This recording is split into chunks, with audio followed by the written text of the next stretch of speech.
미국의 정밀 타격 한 방에 이란 최고 권력자가 전쟁 첫날 사라졌습니다. 전 세계 독재자들의 등골이 얼어붙은 순간이었죠. 미국은 증명했거든요. 마음만 먹으면 협상 중인 나라의 최고 지도자라도 언제든 제거할 수 있다는 걸 행동으로 보여준 겁니다. 이 소식이 평양에 전해지자 김정은은 무려 40일이 넘도록 모든 공개 활동을 끊고 자취를 감췄습니다. 수십 년 미사일 기술을 주고받던 혈맹 이란이 무너지는데도 조문 한마디, 무기 한 발 보내지 않았죠. 자기가 다음 타깃이 될까봐 숨소리조차 죽인 겁니다. 자, 여기서 충격적인 분석이 하나 나옵니다. 미국 안보 전문가들이 뭐라고 하냐면요. 북한을 상대하는 게 이란을 상대하는 것보다 훨씬 쉽다는 겁니다. 훨씬요. 숫자로 한번 볼까요? 이란 면적이 164만 제곱킬로미터거든요. 어마어마하죠. 그런데 북한은 12만 제곱킬로미터밖에 안 됩니다. 이란의 13분의 1 수준이에요. 쉽게 말해 숨을 곳 자체가 없다는 뜻이죠. 거리는 더 충격적입니다. 군산 미군 기지에서 평양까지 직선거리가 350km거든요. 서울에서 부산 가는 거리보다 가깝습니다. 영국 기지에서 테헤란까지 날아갔던 거리랑 비교하면 이건 뭐 옆 동네 수준이죠. 여기서 등장하는 게 바로 MQ-9 리퍼라는 무인 공격기인데요. 이게 24시간 내내 북한 상공에서 핵심 시설을 들여다보고 있습니다. 한번 생각해보세요. 평택에서 근무하는 30대 미군 조종사가 커피 한 잔 마시면서 모니터로 평양 지하 벙커 입구를 실시간으로 감시하는 겁니다. 언제든 버튼 하나만 누르면 끝나는 거죠. 결정적인 건 정보력입니다. 미국이 이란을 집중 감시한 기간이 40년이거든요. 그런데 북한은 무려 70년입니다. 70년이요. 한국전쟁 끝난 직후부터 북한의 땅굴 하나, 미사일 기지 좌표 하나까지 전부 훑어본 겁니다. 이란은 그래도 사막과 산맥에 숨을 구석이라도 있었죠.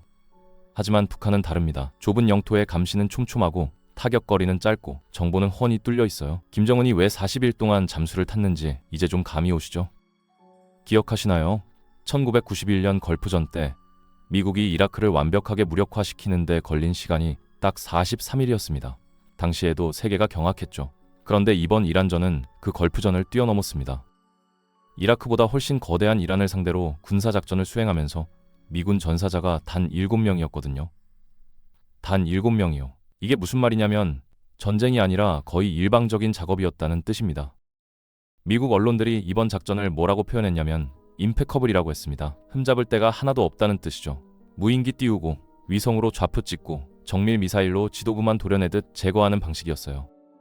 가장 섬뜩한 장면은 따로 있었습니다. 트럼프 대통령이 전쟁 진행 중에 기자들 앞에서 뭐라고 말했냐면요. 우리가 처리해야 할 표적이 정확히 3,554개 남아있다고 숫자를 공개해버린 겁니다. 3,554개요.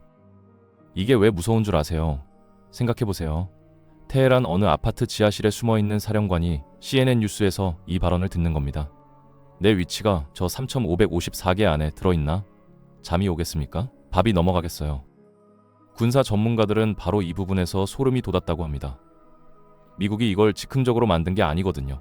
수십 년 전부터 표적 하나하나를 데이터베이스에 쌓아두고 마트 체크리스트 지우듯 정밀하게 수행하고 있었던 겁니다.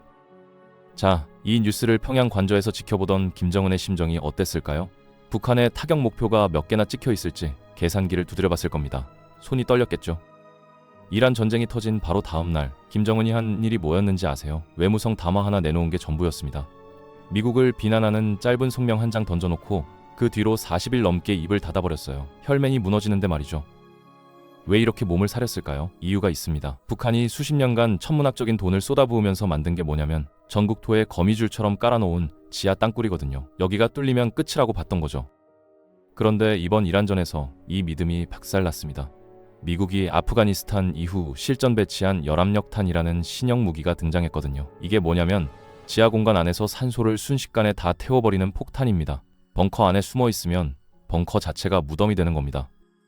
한번 상상해보세요. 김정은이 평양 지하 수십 미터 아래 벙커로 내려가서 문을 걸어 잠갔다고 쳐요. 그런데 그 순간 그 공간이 바로 관이 되는 거죠. 빠져나올 수도 없습니다. 방어 전략이 통째로 무용지물이 된 겁니다. 문제는 밖에서만 조여오는 게 아니라는 거예요. 안쪽도 지금 완전히 썩어가고 있거든요. 연간 110만 톤의 식량이 부족한 상태인데 2026년 초부터는 달러 환율까지 폭등해버렸습니다. 국가 경제 체력이 완전히 바닥난 거죠.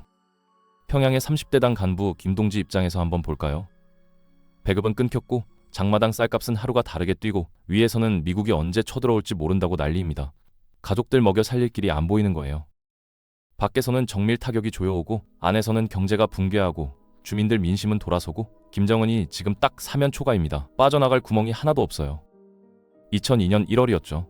부시 전 대통령이 연두교서에서 딱 세 나라를 지목했습니다.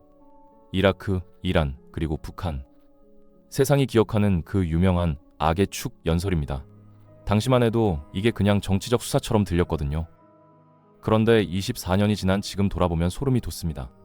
이라크의 후세인은 2006년에 처형됐고 이란의 최고 지도자는 이번 전쟁 첫날 사라졌어요. 세 나라 중 두 나라의 최고 권력자가 미국 작전에 의해 차례대로 제거된 겁니다.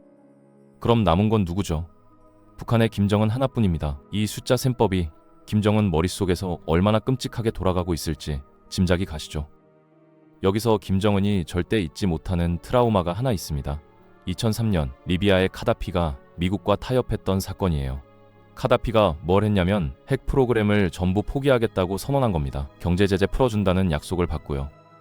그 결과가 어땠죠? 8년 뒤인 2011년 카다피는 자기 고향 시르테 하수구에서 성난 군중에게 끌려 나왔습니다. 그리고 처참하게 처형당했어요. 이 장면이 전 세계의 유튜브로 생중계됐거든요. 김정은이 이 영상을 몇 번이나 돌렸을 거라고 생각하세요? 평양 관저 서재에서 혼자 이 영상을 반복 재생하면서 결심했을 겁니다. 핵을 놓는 순간 내가 저 카다피가 된다. 군중에게 끌려가서 죽는다.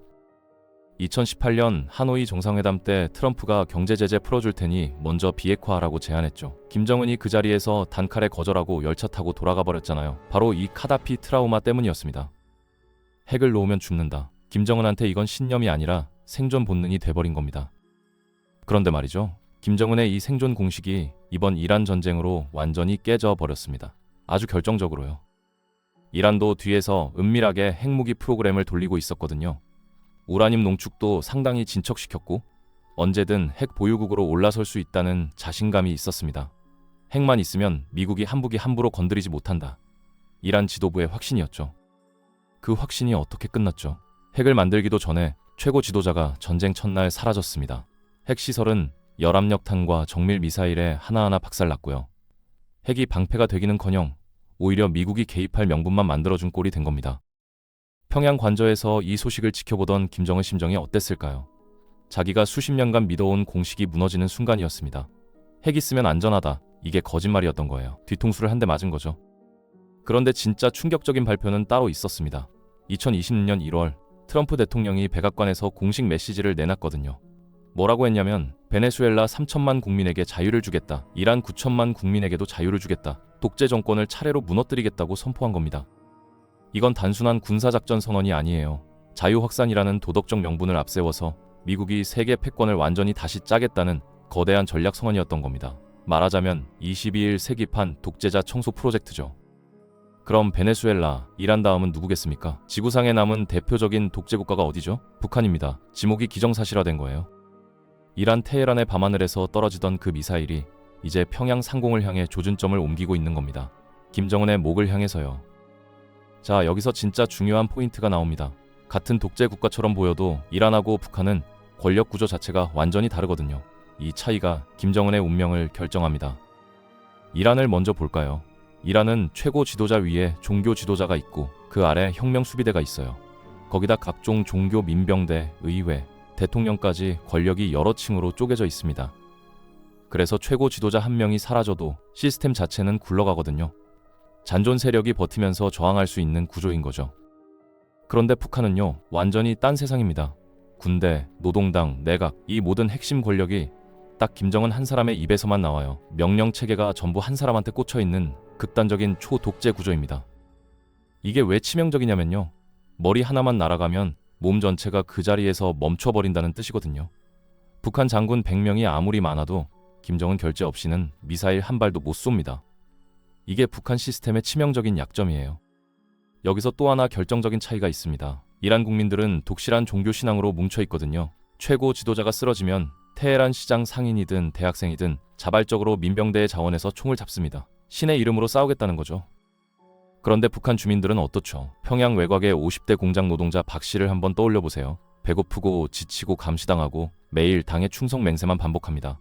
김정은이 쓰러졌을 때 이분이 총 들고 뛰쳐나와서 체제를 지키겠다고 할까요? 아닙니다. 오히려 해방됐다고 한숨 돌릴 가능성이 더 높죠.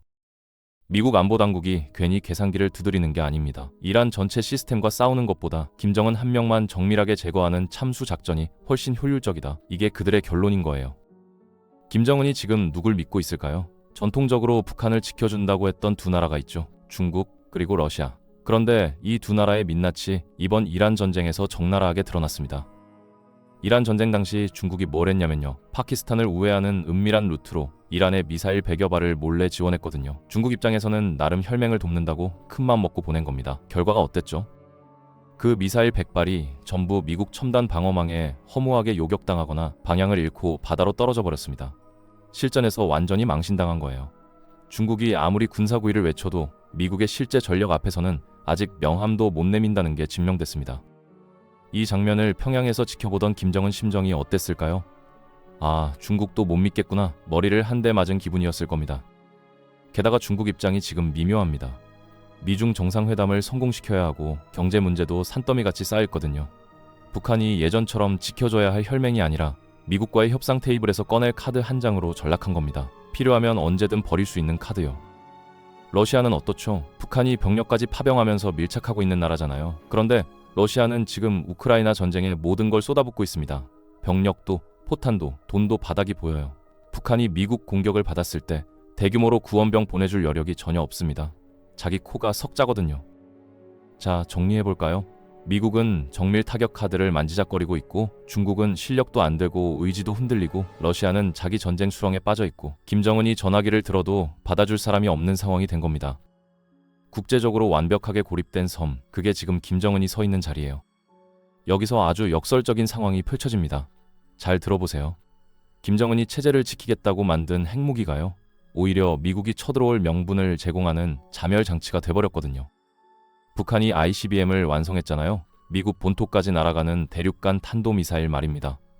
거기에 핵탄두도 수십 개 확보했다고 자랑해왔죠. 김정은 입장에서는 이게 최고의 방패라고 생각했을 겁니다. 이 정도면 미국도 건드리지 못한다, 이렇게요. 그런데 미국 입장에서 뒤집어보면 어떻게 보일까요? 로스앤젤레스, 시카고, 뉴욕, 이 도시들을 향해 날아올 수 있는 핵미사일이 김정은 한 사람의 손가락 끝에 달려있는 겁니다. 이거 방치할 수 있겠습니까? 실존적 위협이거든요.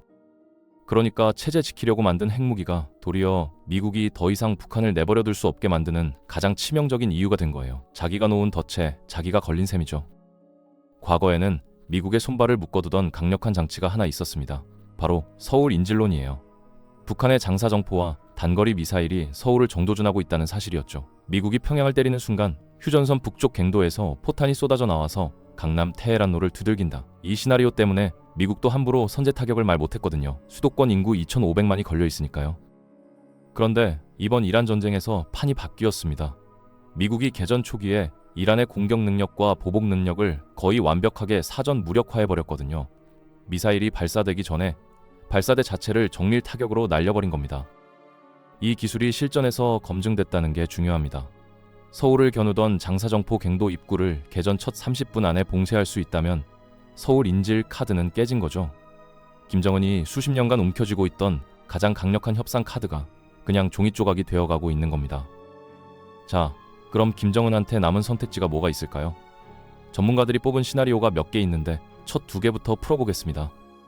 첫 번째는 굴욕적인 협상 복귀입니다. 미국의 정밀 타격 의지가 진짜라는 걸 확인한 김정은이 공포에 질려서 백기를 들고 협상 테이블로 돌아오는 그림이에요. 체제만 보장해달라, 그럼 대화하겠다, 이러고 나오는 거죠.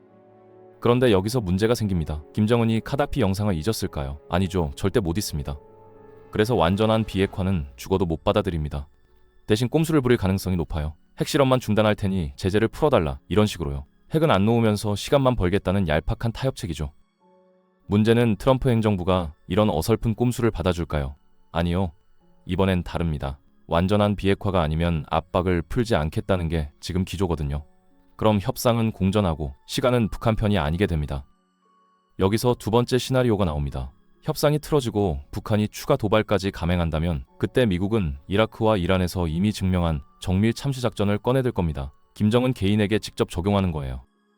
이번 미국은 과거 실수를 반복하지 않습니다. 이라크전 이후에 대규모 지상군 투입해서 몇 년을 수렁에 빠졌던 경험이 있거든요. 그래서 이번엔 완전히 다른 방식이에요. 무인기와 정밀 미사일로 김정은 본인, 그리고 핵심 핵시설, 딱 이것만 외과 수술하듯이 도려냅니다. 지상군은 안 보내요. 다만 이 작전에는 치명적인 리스크가 있습니다. 북한이 반격으로 실제 핵 버튼을 누를 수도 있다는 거예요. 그래서 이건 세상에서 가장 위험한 군사 옵션입니다. 그래서 절대 전제 조건이 걸립니다. 한국 수도권 2,500만 명의 안전 확보요. 이게 담보되지 않으면 미국도 쉽게 방아쇠를 못 당깁니다. 우리 안보가 왜 중요한지 바로 여기서 드러나는 겁니다. 이번엔 나머지 두 시나리오입니다. 앞에 두 개보다 더 흥미롭고 더 현실적일 수도 있거든요. 세 번째는 중국을 통한 대리 해결 시나리오입니다. 미국이 중국한테 엄청난 당근을 제시하는 거예요. 예를 들어 대만 문제에서 전략적으로 양보하는 거대한 빅딜을 걸고요. 대신 중국이 직접 나서서 김정은을 설득하거나 필요하면 강제로 교체해서 북한 문제를 해결하라고 떠넘기는 그림이죠. 역사적으로 이런 일이 실제로 있었거든요. 1980년대 말 극심한 경제난에 시달리던 소련의 고르바초프를 떠올려보세요. 서방과 관계 개선을 얻어내려고 혈맹이었던 동독이 무너지는 걸 사실상 묵인했잖아요. 베를린 장벽이 그렇게 허물어진 겁니다. 강대국이 자기 이익을 위해 동맹을 벌이는 거 역사가 증명해왔어요. 그런데 여기서 문제가 있습니다. 중국이 이걸 순순히 받아줄까요? 솔직히 어려워요. 북한이 무너지면 친미 성향 통일 한국이 압록강 너머까지 올라오거든요. 중국 입장에서는 국경 바로 앞까지 미군이 진주하는 상황을 악몽처럼 여깁니다. 그래서 이 시나리오는 가능성이 썩 높진 않아요. 자, 마지막 네 번째 시나리오. 이게 어쩌면 가장 소리 없이 찾아올 현실일 수 있습니다. 외부의 즉각적인 군사 충돌 없이 북한이 스스로 무너지는 겁니다. 제재와 식량난이 누적돼서 시스템이 안에서부터 썩어 들어가는 거죠. 1991년 소련이 어떻게 해체됐는지 생각해보세요. 미사일 한 발 안 날아갔습니다. 그냥 경제가 바닥나고 주민 불만이 폭발하고 어느 날 아침 깃발이 내려왔어요. 북한도 지금 그 길에 들어서 있거든요. 연간 110만 톤 식량 부족에 환율 폭등까지 이미 심폐소생이 필요한 상태입니다. 이 시나리오에서는 외부가 총을 쏠 필요가 없어요. 그냥 목을 서서히 조이고 있으면 내부에서 먼저 숨이 끊어집니다. 천천히, 그러나 필연적으로요. 그리고 어느 날 아침 평양에서 김정은의 소식이 들리지 않는 날이 올 겁니다. 지금 김정은은 최악의 딜레마에 빠져 있습니다. 평생 믿어온 핵 보유가 곧 생존이라는 공식이 이란 전쟁으로 산산조각 난 거죠. 핵이 방패이긴커녕 오히려 체제를 끝장낼 가장 치명적인 이유가 돼버린 겁니다. 전문가들은 한 발 더 나갑니다. 미국의 진짜 최종 목적지는 북한이 아니라 그 너머 중국의 체제 변화라는 겁니다. 북한은 그 거대한 체스판의 첫 수일 뿐이라는 거죠.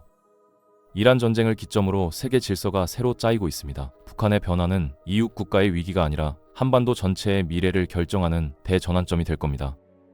만약 북한의 값싼 노동력과 대한민국의 자본, 기술이 결합된다면요, 한국 경제는 다시 한번 비약적으로 도약할 수 있는 거대한 시너지를 만들 수 있습니다. 그 변화가 평화로운 연착륙일지 위태로운 충돌일지 아직 알 수 없어요. 그러니 우리는 시시각각 다가오는 운명의 시계추 앞에서 철저한 대비책을 빈틈없이 마련해야 합니다.